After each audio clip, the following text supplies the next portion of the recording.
Australia का नाम सुनते ही दिमाग में क्रिकेट या कंगारू के बारे में याद आता है, लेकिन ये देश रहस्यों का एक ऐसा पिटारा है जो हर कदम पर आपको चौंकाने के लिए तैयार है। जैसे कि ऑस्ट्रेलिया दुनिया के सबसे जहरीले जीवों का घर भी है।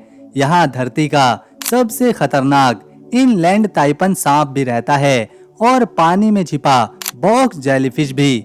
लेकिन इन खतरों के बीच यहाँ हजारों साल पुरानी आदिवासी संस्कृति आज भी जिंदा है, जो हमें याद दिलाती है कि ये देश जितना आधुनिक है उतना ही प्राचीन भी। इस विशाल देश की लगभग पूरी आबादी सिर्फ समंदर के किनारे बसे खूबसूरत शहरों जैसे कि सिडनी, मेलबर्न और पर्थ में सिमटी हुई है। और यहाँ की महिलाओं का जज्बा, उसके बारे में क्या ही कहने। चाहे समंदर की खौफनाक लहरों पर सर्फिंग करना हो या फिर क्रिकेट के मैदान में चौके छक्के जड़ना, कंपनीज की मालिक बनना हो या फिर अपना परिवार संभालना, ये हर चीज में माहिर हैं। यहाँ के नियम कायदे आपको हैरान कर सकते हैं। अगर आप अपनी कार का दरवाजा लॉक करना भूल जाते हैं तो आपको भारी जुर्माना भरना पड़ सकता है, क्योंकि यहाँ सुरक्षा और अनुशासन सबसे ऊपर रहता है। यहाँ की कुदरत आपको सोच में डाल सकती है। कल्पना कीजिए एक ऐसी जादुई झील की जिसका पानी पूरी तरह से गुलाबी है। लेक हिलियर नाम की ये जगह आज भी वैज्ञानिकों के लिए एक बड़ा रहस्य है कि आखिर इसका रंग ऐसा क्यों है। इतना ही नहीं, ऑस्ट्रेलिया में एक ऐसा पहाड़ भी है जो पिछले 6000 सालों से सुलग रहा है। इसे बर्निंग माउंटेन कहते हैं, जिसके नीचे कोयले की प्राकृतिक आग कभी नहीं बुझती। भले ही ये दुनिया का सबसे छोटा महाद्वीप हो, लेकिन इसका क्षेत्रफल इतना विशाल है कि ये दुनिया का छठा सबसे बड़ा देश कहलाता है। भारत से 7800 किलोमीटर दूर बसा ये देश आज 10 लाख से ज्यादा भारतीयों का घर बन चुका है, जो यहाँ की तरक्की में कंधे से कंधा मिलाकर चल रहे हैं। आगे ऑस्ट्रेलिया देश के बारे में जानने और देखने के लिए बहुत कुछ है, लेकिन उससे पहले आपका प्यार जो हमें लाइक और चैनल के सब्सक्राइब के रूप में मिलता है वो अभी कर दीजिए। इससे हमारी मेहनत सफल बनेगी। करीब 76,92,000 वर्ग किलोमीटर के विशाल क्षेत्रफल में फैले इस देश की आबादी तो सिर्फ 2 करोड़ 80 लाख है, जहां 44% लोग ईसाई धर्म को मानने वाले हैं, 3.5% में मुस्लिम हैं, 2.4% में हिंदू हैं और 2.1% में बुद्धिस्ट यहाँ पर मिलजुल कर रहते हैं। वहीं सबसे चौंकाने वाली बात यह है कि आबादी का एक बड़ा हिस्सा यानी 38% लोग खुद को पूरी तरह से नास्तिक बताते हैं। ये वो लोग हैं जो किसी मजहब से नहीं बल्कि वैज्ञानिक तर्क और हकीकत पर यकीन रखते हैं। इस देश का क्षेत्रफल इतना बड़ा है कि अगर आप हर दिन इसके एक नए बीच पर घूमने जाएंगे तो आपको यहाँ के समंदर के किनारे देखने में 27 साल का समय लगेगा। इतना ही नहीं, यहाँ की हवा इतनी शुद्ध है कि तस्मानिया जैसे इलाकों की हवा के सैंपल कांच की बोतलों में भरकर दुनिया भर के उन देशों को बेचे जाते हैं जहाँ पर प्रदूषण बहुत ज्यादा है। आप और हम जिस वाईफाई का इस्तेमाल करके ये वीडियो देख रहे हैं, उसका पेटेंट ऑस्ट्रेलिया की सरकारी एजेंसी CSIRO के वैज्ञानिकों के नाम है। उनके बिना आज की ये डिजिटल दुनिया किसी अंधेरी गुफा जैसी होती।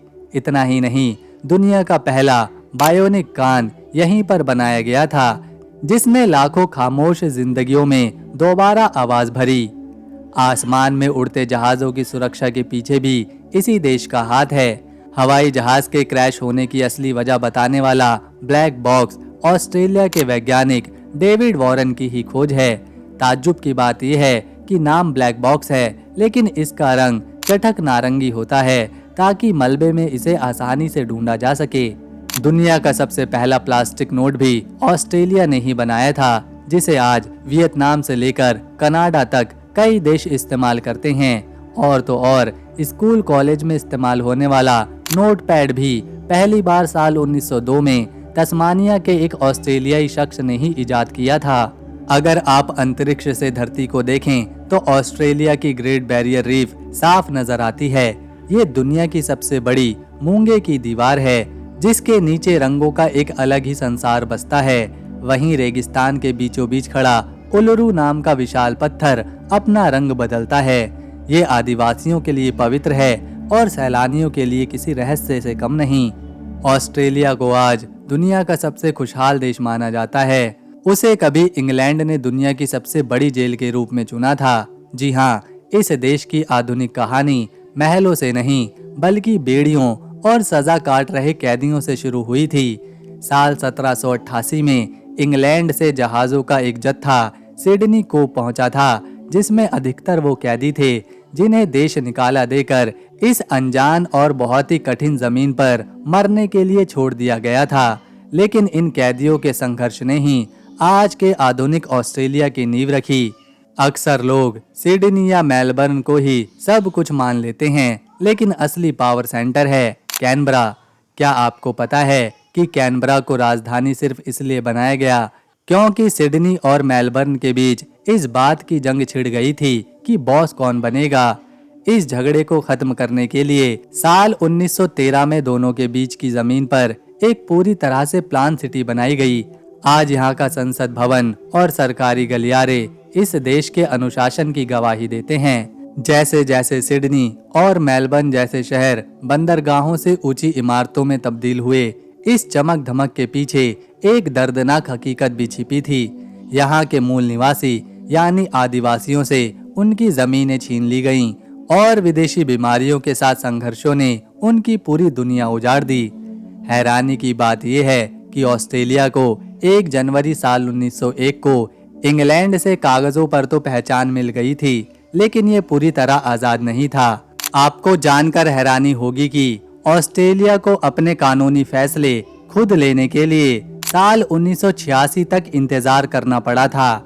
जी हाँ, साल 1986 में जाकर ही ये देश कानूनी रूप से पूरी तरह से इंग्लैंड के साए से बाहर आया था। ऑस्ट्रेलिया के रहस्यों में सबसे रोमांचक है यहाँ का क्रिसमस आइलैंड, जिसे अगर हम केकड़ों का साम्राज्य कहें तो गलत नहीं होगा।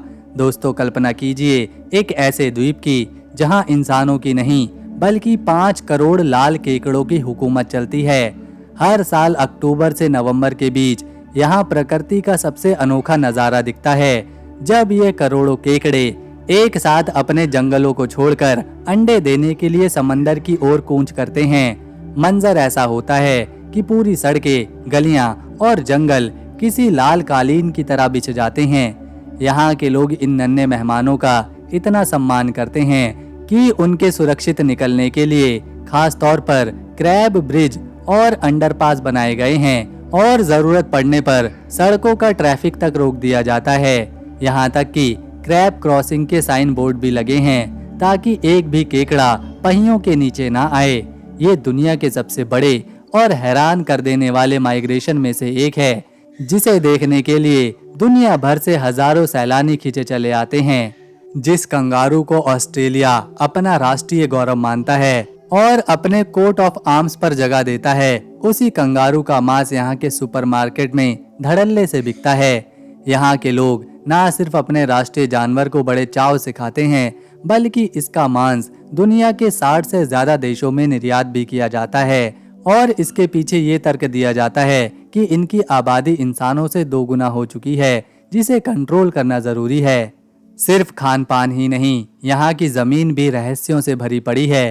पर्थ के पास मौजूद द पिनेकल डेजर्ट को ही देख लीजिए, जहाँ रेत के समंदर के बीचों बीच चूना पत्थर के हजारों नुकीले खंभे किसी प्राचीन सेना की तरह खड़े हैं। वैज्ञानिक आज भी पूरी तरह समझ नहीं पाए हैं कि हजारों साल पहले की ये आकृतियां आखिर कैसे बनी। वहीं सिडनी का विलियम पावर हाउस इस बात की मिसाल है कि कैसे ऑस्ट्रेलिया अपनी पुरानी बंद बड़ी फैक्ट्रियों को आलीशान म्यूजियम और आधुनिक कला केंद्रों में बदल देता है। अगर बात करें महिला सशक्तिकरण की, तो ऑस्ट्रेलिया ने दुनिया को तब राह दिखाई थी जब बड़े बड़े देश पीछे थे। साल 1919 में यहाँ एडिथ कोवान को पहली महिला सांसद के रूप में चुना गया था और उनकी इस ऐतिहासिक उपलब्धि के सम्मान में आज उनका चेहरा ऑस्ट्रेलिया के $50 के गुलाबी नोट पर शान से चमकता है। दोस्तों, इस देश का मेलबर्न शहर सिर्फ एक शहर नहीं बल्कि खूबसूरती और रफ्तार का एक जीता जागता एहसास है। आपको जानकर हैरानी होगी कि मेलबर्न को दुनिया का कॉफी कैपिटल भी कहा जाता है, जहां प्रति वर्ग किलोमीटर में दुनिया के किसी भी शहर से ज्यादा कैफे मौजूद हैं। ये शहर इतना लाजवाब है कि इसे लगातार कई सालों तक दुनिया के मोस्ट लिवेबल सिटी यानी रहने के लिए सबसे बेहतरीन शहर का खिताब मिला है। यहाँ का ट्रैम नेटवर्क दुनिया के सबसे बड़े नेटवर्क में से एक है, जो शहर की चमकती गलियों और नाइट लाइफ को आपस में जोड़ता है। अगर आप समंदर के शौकीन हैं तो सिडनी का बॉन्डी बीच आपके लिए किसी स्वर्ग से कम नहीं। यहाँ की सफेद रेत और नीले पानी पर सर्फिंग करना यहाँ की संस्कृति का हिस्सा है। मजे की बात यह है कि सर्दियों में यहाँ के लोग समंदर के किनारे आइसबर्ग पूल में नहाते हैं, जो सीधा लहरों से टकराता है। वहीं वन्य जीव प्रेमियों के लिए तारोंगा जू एक ऐसा अनोखा चिड़ियाघर है जहां आप कंगारू और कोआला जैसे जानवरों को देखते हुए सामने सिडनी हार्बर ब्रिज और ओपेरा हाउस का शानदार नजारा ले सकते हैं। इसके अलावा एक और जादुई तथ्य ये है कि ऑस्ट्रेलिया के जंगलों में लायर बर्ड नाम का एक ऐसा पक्षी मिलता है जो हूबहू इंसानी आवाज, कैमरे के क्लिक की आवाज और यहाँ तक कि पेड़ों को काटने वाली मशीन की आवाज भी निकाल सकता है। सिडनी की असली शान और इस महाद्वीप का सबसे बड़ा गौरव है सिडनी हार्बर ब्रिज, जिसे यहाँ के लोग प्यार से द कोट हैंगर भी कहते हैं। आपको जानकर हैरानी होगी कि ये दुनिया का सबसे ऊंचा और बड़ा स्टील आर्च ब्रिज है, जिसे बनाने में इस्तेमाल हुए स्टील को गर्मी के मौसम में फैलने की वजह से इसकी ऊंचाई करीब 18 सेंटीमीटर तक बढ़ जाती है। अगर आप में हिम्मत है तो आप यहाँ ब्रिज क्लाइंबिंग कर सकते हैं और इसके सबसे ऊपरी शिखर पर खड़े होकर पूरे सिडनी शहर का वो जादुई नज़ारा देख सकते हैं जो किसी और दुनिया का लगता है। लेकिन दोस्तों, सिडनी की कहानी अधूरी है ओपेरा हाउस के बिना, जो आधुनिक वास्तुकला का एक ऐसा चमत्कार है जिसकी पहचान पूरी दुनिया में है। क्या आप जानते हैं कि इसके डिजाइन को लेकर जो कंपटीशन हुआ था, उसमें जो डिजाइन जीता था उसे शुरुआत में रिजेक्ट कर दिया गया था। आज इसकी छतों पर लगी 10 लाख से ज्यादा सफेद टाइल्स धूप में हीरे की तरह चमकती हैं। ये सिर्फ एक इमारत नहीं, बल्कि कला का एक ऐसा मंदिर है जहां हर साल 3000 से भी ज्यादा कॉन्सर्ट और शोज होते हैं। रात के वक्त जब इसकी दीवारों पर लेजर लाइट का जादू चलता है और समंदर की लहरें इसके पैरों को चूमती हैं, तब समझ आता है क्यों इस ओपेरा हाउस को यूनेस्को की वर्ल्ड हेरिटेज साइट्स में जगह मिली हुई है। अक्सर लोग चीन की दीवार की बात करते हैं, लेकिन ऑस्ट्रेलिया के पास अपनी एक ग्रेट वॉल है जिसे डिंगो फेंस कहा जाता है। ये दुनिया की सबसे लंबी बाड़ों यानी फेंस में से एक है, जिसकी लंबाई 5600 किलोमीटर से भी ज्यादा है। इसे सिर्फ इसलिए बनाया गया था ताकि जंगली कुत्तों को उपजाऊ जमीन और भेड़ों से दूर रखा जा सके। ये दीवार इतनी लंबी है कि ये आधे यूरोप को पार कर सकती है। दोस्तों, क्या आपने कभी सुना है कि किसी देश की सेना एक चिड़िया से युद्ध हार गई हो? जी हाँ, ऑस्ट्रेलिया के इतिहास में द ग्रेट एमू वॉर दर्ज है। साल 1932 में यहाँ की सरकार ने फसलों को बचाने के लिए एमू पक्षी के खिलाफ एक युद्ध छेड़ा था और यकीन मानिए, उन पक्षियों की फुर्ती के आगे सेना को घुटने टेकने पड़े थे। आज भी ऑस्ट्रेलिया के लोग इस हार को बड़े मजाक के रूप में याद करते हैं। ऑस्ट्रेलिया सिर्फ मॉडर्न इमारतों का देश है तो कूबर पैडी के बारे में जानकर आपके रोंगटे खड़े हो सकते हैं। ये दुनिया की ओपल राजधानी है, लेकिन यहाँ की असली बात यह है कि यहाँ का आधा शहर जमीन के नीचे बसा है। यहाँ के लोग घरों से लेकर चर्च और होटलों तक सब कुछ जमीन खोदकर उसके अंदर बनाते हैं ताकि बाहर की झुलसाने वाली गर्मी से बच सकें। जमीन के नीचे रहने का ऐसा अनुभव आपको शायद ही कहीं और मिले। ऑस्ट्रेलिया के रहस्यों में एक ऐसी जगह भी शामिल है जो किसी को भी रातों रात करोड़पति बना सकती है। पश्चिमी ऑस्ट्रेलिया के कलगुरली और विक्टोरिया के कुछ इलाके ऐसे हैं जिन्हें गोल्डन ट्रायंगल कहा जाता है। यहाँ आज भी फ्री होल्ड गोल्ड माइनिंग का एक अनोखा कानून चलता है। अगर आपके पास एक मामूली सा माइनर परमिट है तो आप इन चुनिंदा इलाकों में जाकर सोना ढूंढ सकते हैं। और सबसे चौंकाने वाली बात, आपको जो भी सोना मिलेगा वो पूरी तरह से आपका होगा। यहाँ सरकार या किसी कंपनी का उस पर कोई हक नहीं होता। लोग आज भी मेटल डिटेक्टर लेकर यहाँ की धूल छानते हैं और अक्सर उन्हें बिस्किट के आकार के सोने के टुकड़े मिल जाते हैं। साल 2019 में यहाँ एक शख्स को घूमते हुए करीब 1.5 करोड़ रुपए का सोने का डला मिला था। दोस्तों, ऑस्ट्रेलिया का मौसम दुनिया से बिल्कुल उलट चलता है। जब भारत में कड़ाके की ठंड पड़ती है तब यहाँ के लोग भीषण गर्मी और क्रिसमस का जश्न मनाते हैं। रही बात पैसे की, तो ये देश सिर्फ टूरिज्म से नहीं बल्कि अपनी जमीन के अंदर दबे खजानों से दुनिया भर पर राज करता है। ऑस्ट्रेलिया दुनिया का सबसे बड़ा लोहा और कोयला निर्यात करने वाला देश है और यहाँ की माइनिंग इंडस्ट्री इसकी अर्थव्यवस्था की वजह है। शिक्षा के मामले में भी ये एक ग्लोबल हब है जहाँ दुनिया भर के छात्र पढ़ने आते हैं और अरबों डॉलर का राजस्व देते हैं। इस देश ने अब तक 16 नोबेल प्राइज अपने नाम किए हैं, जिनमें से ज्यादातर चिकित्सा और विज्ञान के क्षेत्र में हैं। यहाँ की करेंसी ऑस्ट्रेलियन डॉलर कहलाती है और एक ऑस्ट्रेलियन डॉलर भारत के 70 रुपए के बराबर है। तो दोस्तों, अगर आपको ऑस्ट्रेलिया देश पर हमारी ये इन्फॉर्मेटिव वीडियो पसंद आई तो इसे लाइक करना ना भूलें और अगर आपने अब तक चैनल को सब्सक्राइब नहीं किया तो कर लीजिए। ऐसी ही और वीडियोस के लिए हम मिलेंगे अगली बार एक और नए देश की जानकारी के साथ। तब तक के लिए नमस्कार, अपना ख्याल रखें।